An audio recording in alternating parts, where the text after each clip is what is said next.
Hey guys, come on in, see what we've done on our little camper. So far I've gotten some upholstery work done. We got some new foam. The foam that we had was moldy, and so were the covers, and as much as we wanted to try and save it, we just couldn't. You don't really want to sleep on mold, especially because we have small kids, and that's really bad to breathe in. So, these ones are done. If you look over here, we have just like the new foam that I still need to make covers for. We're just kind of going with the mid-century 60s theme of, you know, retro and mushrooms, all that fun stuff. The curtains were made before by the previous owner, and we're just gonna keep them because they, you know, they're cute. They're just like a rusty orange color. The ceiling that we had pulled out because of water damage was not bad. We only found that little bit of rot that you saw. So we repaired that. We put up this like ceiling. It's like a little, I don't know what you call it, like a plastic PVC type material, thin. Our idea is to eventually match this wallpaper just to kind of keep it like looking original. We're not trying to like upgrade this camper per se. We're more just trying to keep it original as like a piece of history, if you will. So that's what we decided to do.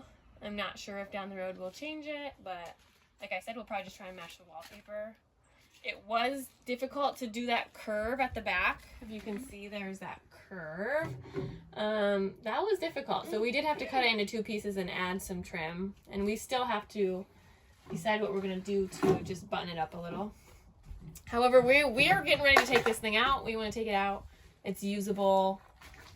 And so that's why you see some of our gear in here. We found out there was just a ton of mold in the fridge. I don't know, it had been sitting.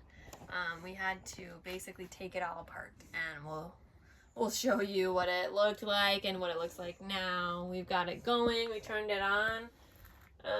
We had a moment where it was on for about 24 hours and then shut off. Not sure why that happened, if there's some electrical going on. We'll have to dig into that more. We restarted it and it's cold now at good temperature. We decided to test the water. And that did not go great. So here's the water intake, I guess if you want to call it that. You hook a hose up to it with a regulator, at least that's what we did, and then you turn it on.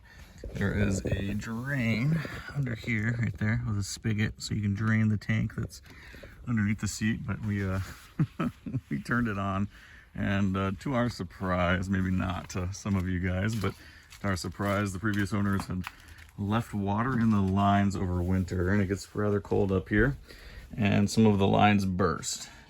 And I didn't know that until water was pouring all over the place. So this is the water tank. I don't know how many gallons it is, galvanized, but these are the water lines. These copper ones are propane and water, but this one down here, you can't really see it.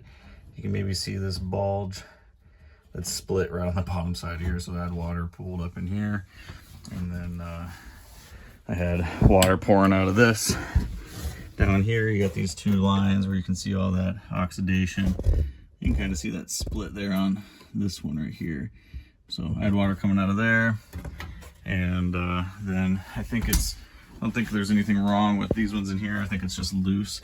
But back here, this one, I had water coming out of this. So I think it's just that fitting might be bad, or the seal is bad on it. But anyways, we're gonna get that resolved and give it one more test run, but hopefully we don't drown while we're in it.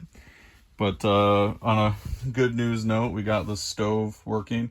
Hooked up propane, sat in here for a while with one of the windows open just to make sure I didn't die, but didn't smell any propane coming out, so I don't think there's any leaks. Yeah, the oven worked, the stove tops worked really well, and yeah, you just light this pilot light right back here, and then of course your desired temperatures. But still haven't yet to get too far into this, other than to make sure that it was off so that I wasn't you know, dumping propane into the room. But anyways, like she stated, we went through the fridge and got it all cleaned up and organized, and it works pretty well. We turned it on and it's holding at about 40 degrees, give or take. We threw some bubbler in there just to, you know, in case we get thirsty later. But anyways, so yeah, we'll post the time lapse of us kind of cleaning this thing up. Thanks for watching. Hope you enjoy these little updates of our little camper, and I hope you'll stick around for kind of the rest of this useful restoration cleanup of a '68 Starcraft Trailstar.